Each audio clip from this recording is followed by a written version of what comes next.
I was told that it'd be pretty cool to tell my story as far as why I became a scientist and how, considering how I grew up.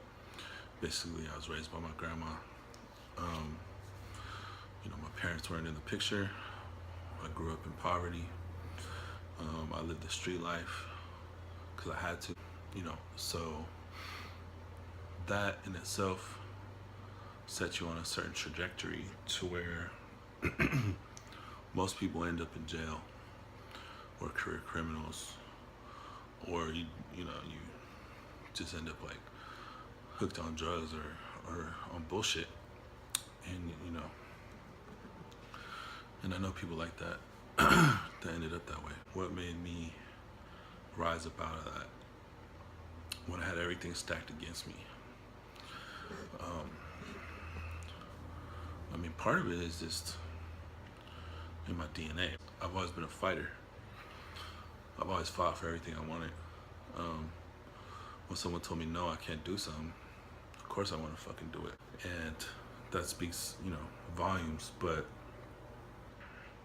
to go from living the life I lived to becoming a top level scientist in my field is pretty fucking remarkable. And the story is basically this. So when I was younger, I was always smart. In elementary school, I got straight A's most of the time. Honor roll, dean's list, whatever you want to call it, all the time. Presidential awards. But once I came to a certain age, around that 13-year-old age, I was big. I was big for my age, and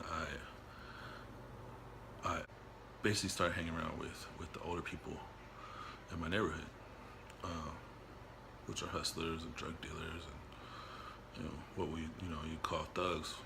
And they took me in open arms. I didn't have a father figure for the most part.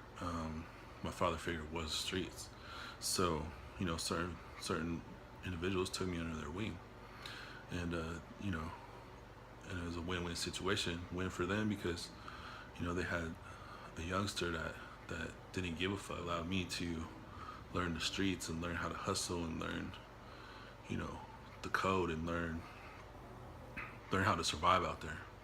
So it worked. And but then I didn't have time for school. School is secondary to making money. And so I was fucking up in high school and everything.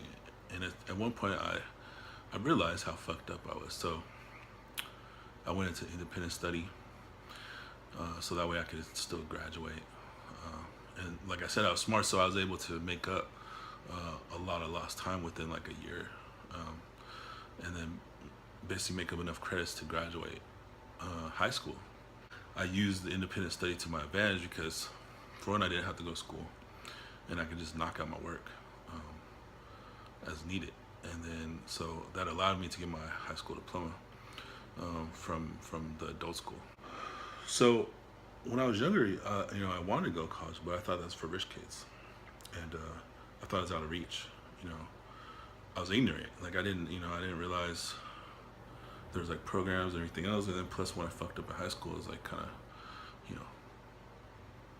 I don't think I ever even took an SAT ever because I was already out. I ended up working for a foundry. When I worked for that foundry, it was hard labor. Like it was really fucking hard labor. And it took its toll on me quick. Like, so I was working what they call a pit. It was like something out of a fucking Freddy Krueger movie. Honestly, it was like underneath the machines, and it's filled with like dirty fucking water from the machine runoff, and slabs of fucking molten metal because the pipe foundry I worked for made huge steel pipes for underground, and so you start there as a grunt, and it's backbreaking because I don't even know how much some of that steel weighed, and basically you have to like pick up the steel pieces and move them and work in that environment. and I ended up fucking up my lower back. So then, but I ended up moving to other positions after I put in my probation, and I ended up messing up my back was messed up, and then my neck was messed up, and then it kept like harassing me at the job because like, and I wasn't standing for that shit. I was like, you know what, you can't be doing this to me. There's like labor laws and like this and this and that. So anyways, I ended up leaving there and going out on disability because I couldn't do the work anymore. And then through that, I met a career counselor, and he did like IQ tests, personality tests, every fucking test you could throw at me. So I did all those. And after all the test results were done, he sat me down and he said, basically you can do whatever you want. He's all, if you apply yourself, you can do pretty much whatever you want. But your personality and everything else points towards something in like engineering or science. And for me, when I was a kid, I actually wanted to be a scientist. Like I idolized like Einstein and fell in love with scientists early on. So I always wanted to be a scientist. Like when I was a little kid, if anyone asked what I want to be, I would always say a scientist. I didn't know what kind of scientist. I didn't realize there's all these different specialty fields when I was that young. But anyways, fast forward to when I was like 20 or whatever, 19, 20, and I saw the career counselor. I was like, well, science. I've always wanted to be in science. So he helped me choose like a discipline.